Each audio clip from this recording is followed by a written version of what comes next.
Alonso Medina Roa, nuestro segundo invitado de hoy. Estamos en la recta final. ¿Cómo estás viendo eh, la fotografía? ¿Cuánta gente va a votar? ¿Por quién va a votar? ¿Cómo es el cuadro? Mira, el panorama al día de hoy refleja una participación aproximada del 50%. Un número importante entendiendo que como ha sido el comportamiento del electorado venezolano en las elecciones parlamentarias. Yo soy muy optimista en cuanto al resultado de estas próximas elecciones. Creo que cada día se ha ido sumando, se ha ido incrementando el número de participantes o por lo menos la tendencia a participar en este proceso. ¿Y por qué vemos esto? Porque realmente es la única opción cierta que hay en este momento de convulsión política que estamos viviendo. Es la única opción que van a tener los ciudadanos para realmente generar cambio o transformación política. Porque a fin de cuentas, Kiko, el voto es el único instrumento ciudadano con el que cuenta el ciudadano para generar transformación, cambio, para avanzar, para generar nuevos escenarios políticos.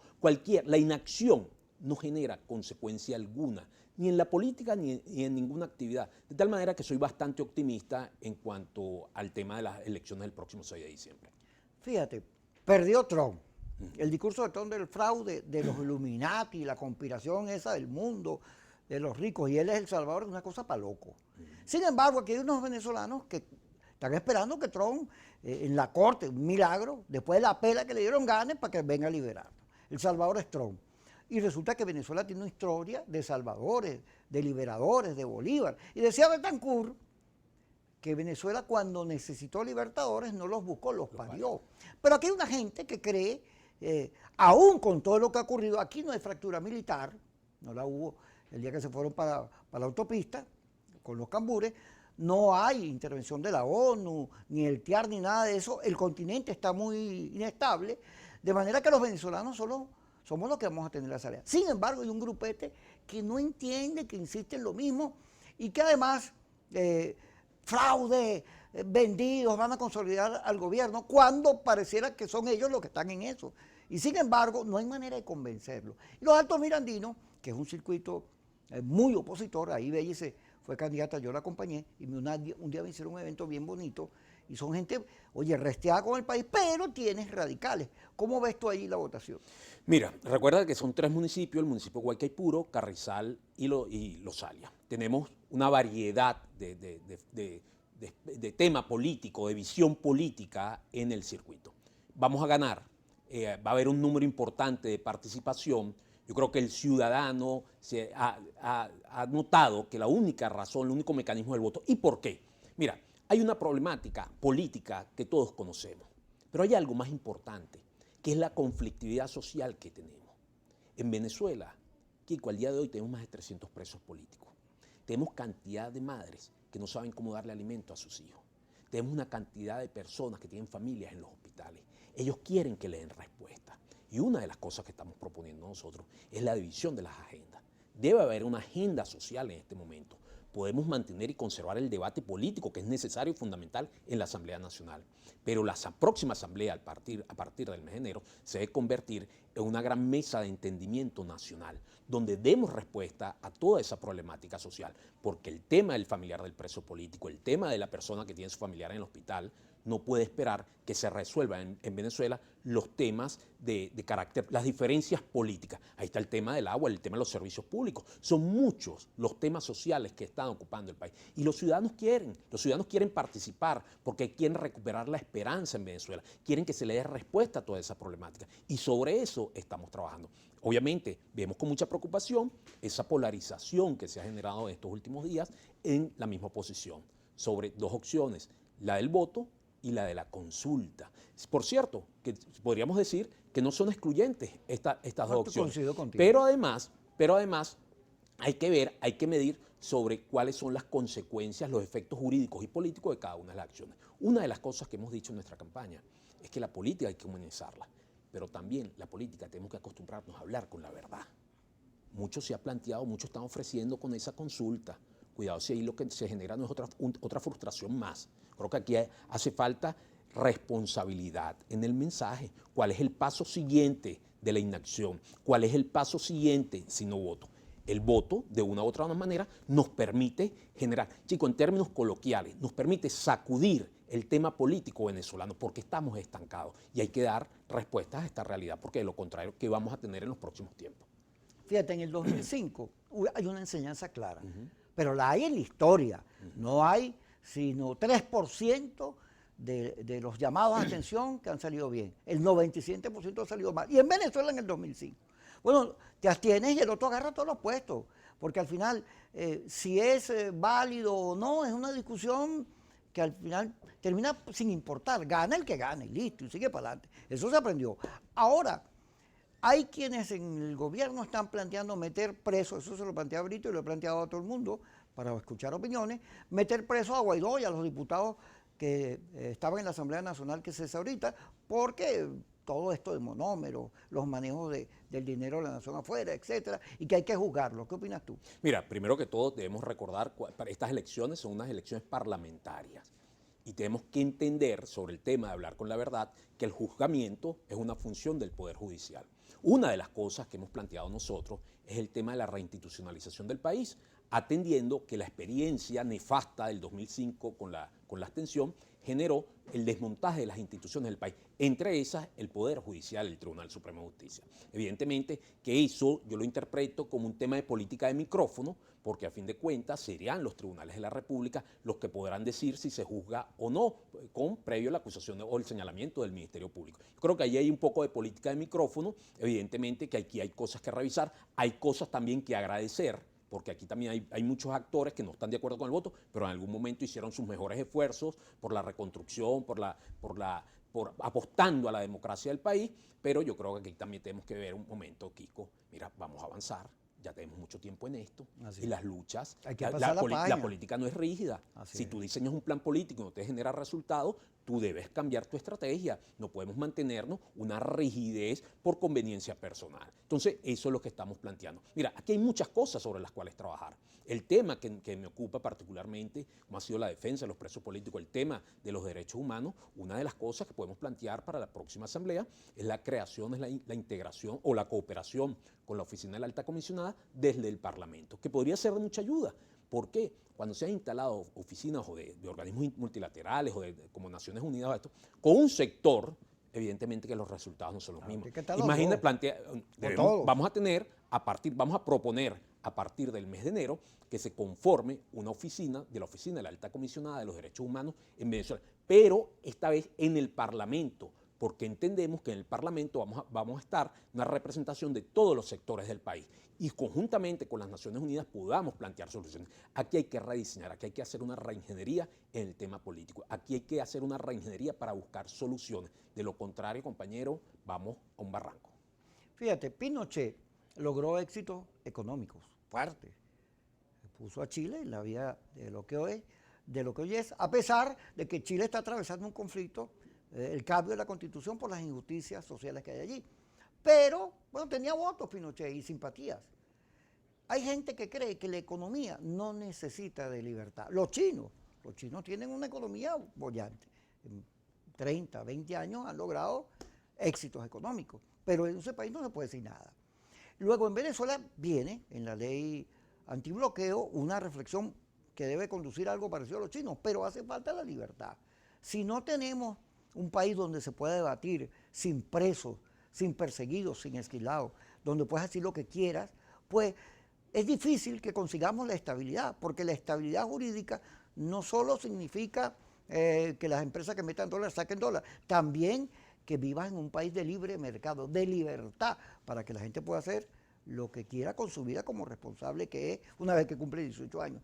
Ahora, es posible, a través de la nueva elección, de la nueva asamblea, en vez de generar venganza, generar un clima de estabilidad, de confianza, que nos saque de la crisis, o vamos a seguir en confrontación. Mira, con respecto al tema económico, hay algo fundamental para la reactivación de la economía en Venezuela, y es la seguridad jurídica. Tenemos que tener normas claras para poder procurar por lo menos inversión extranjera, de capital extranjero, que a su vez generen empleo y de una u otra manera minimizar el problema social, que es el que más nos agobia el día de hoy. Una de las funciones que tiene la próxima Asamblea Nacional, por mandato constitucional, es la designación de un número importante de magistrados del Tribunal Supremo de Justicia.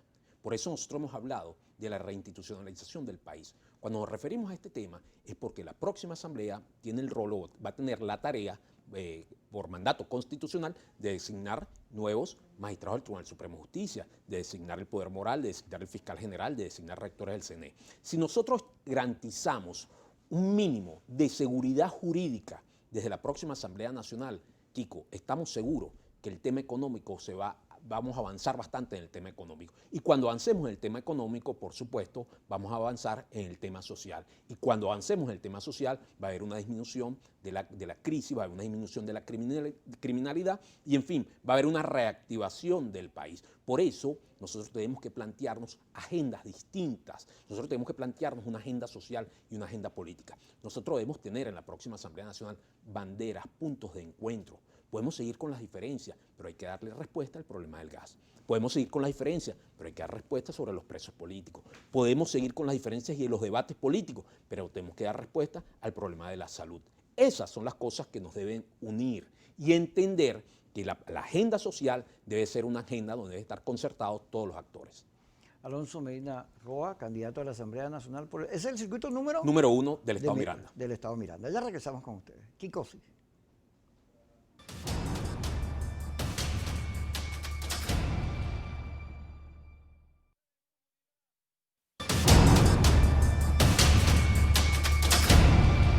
Alonso Medina Roa, candidato por el circuito número 1 del Estado Miranda por la Alianza Democrática. Fíjate lo siguiente, aquí estuvo Iri y yo he escuchado muy buenos comentarios de los dos. Gracias. Porque conozco mucha gente allá y como te comenté, Ibelice fue candidata y a mí me tocó hacer unos actos cuando estaba Ovidio y fueron muy bonitos y le tengo mucho cariño a todo ese circuito, aun cuando en Guaycaipuro el gobierno solía ganar, en los otros dos, en Los Alias, en San Antonio, la oposición tiene la suficiente fuerza como que... Y ya, bueno, Delsa fue diputada por ese circuito.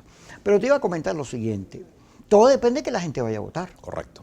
Todo depende de la claridad política que tenga la gente frente a esta situación. Y es un circuito muy clase media, aunque Guaycaipuro... es una zona rural importante sí, también. Rural sí, me acuerdo yo que hay una bastante zona rural. Ajá, hay un debate en San Antonio que tiene tantos grupos y hay una actividad política, o por el contrario, la cosa está como el país, la gente ni se habla, ni se mira, ni discute. Tú sabes que el Ombudsman, la encuesta de Data Análisis, habla de un país triste, derrotado, sin esperanza. El optimismo aparece con 0,2%. Es muy difícil hacer política así porque la política trata de conquistar lo imposible. Pero hay dos realidades. Por ejemplo, lo vemos en nuestro circuito. Una clase media con un poco de resistencia que ha ido cediendo en estos últimos días. Porque es inteligente. Y una clase social un poquito más golpeada, pero que entienden claramente que el único mecanismo, la única herramienta que tienen es el voto. Tenemos una zona rural bastante importante, muy ganada la participación, como el tema de Tácata, Altagracia de la Montaña, Paracoto, El Jarillo, en fin, San Pedro, una zona muy importante con una incidencia electoral bastante atractiva, que están decididos a votar, a participar. ¿Y por qué? Porque han entendido que es el mecanismo que tenemos, porque han entendido que esta Asamblea Nacional se le vence el periodo el 5 de enero, porque han entendido que hay un mandato constitucional que obliga a una nueva elección. ¿Cuáles son los argumentos en contra de algún sector? No, que el CNE no lo nombró el TCJ. Yo a esas personas les pregunto, ¿saben ustedes cuál fue el último CNE que nombró la Asamblea Nacional? Y sería bueno e importante. ¿Tú te acuerdas de Ezequiel Zamora? No. De Zobeida Mejía. Bueno. ¿Quién los nombraron a ellos? A ellos los nombró el TCJ. Bueno, ¿te acuerdas que Ezequiel se separó del organismo y de ahí en adelante la oposición se quedó 4-1? Claro, pero bueno, Kiko, pero además, ¿qué tuvimos en el 2015 cuando ganamos? En el 2015 de los 5 rectores teníamos solo un rector de la oposición. Al día de hoy tenemos 2 rectores de la oposición y un suplente incorporado en una dirección. Yo digo que tenemos 2 y medio. Además, por cierto, muy identificado y comprometido con el Estado Miranda. De tal manera que hay una realidad distinta en cuanto a las normas electorales. A lo mejor no son las mejores, pero hablando en términos coloquiales, eso es lo que hay. Y en un momento como este, Dios quiere, Dios permita que en algún momento tengamos mejores condiciones electorales. Pero de lo contrario, debemos participar. Tú muy bien sabes, yo soy abogado. He sido defensor de presos políticos. Cuando nosotros vamos a un juicio, tenemos un juez que no fue designado por concurso. Mira, ¿ha sacado a alguien? Algo, sí hemos sacado. Sí, lo que pasa es que hemos sacado calladito. Ah, sí, hemos sacado ha habido unas cuantas liberaciones estos días. Te iba a dar el caso de Roland. Bueno, estamos trabajando en eso. Ahí está la Coalición por los Derechos Humanos haciendo un trabajo bien importante sobre la liberación de Ronald. Pero mira, lo que te comentaba, el caso, el juez, un juez que no fue designado por un concurso de oposición, un juez con una afinidad política con el gobierno.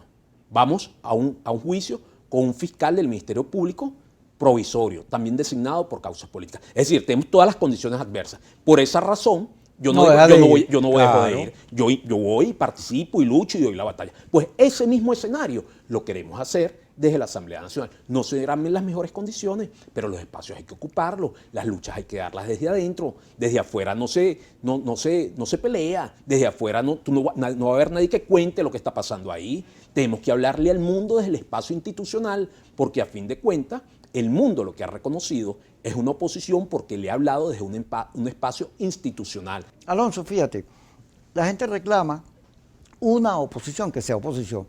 Está bien que no sea radical y entonces quieras todos los días que Maduro se vaya allá y andes pendiente del problema político y no de la gente. Bueno, pero si el nuevo Parlamento no tiene una oposición que haga su papel, pues queda flojo. Y esos sectores radicalizados se nutren de eso. Hace falta una oposición.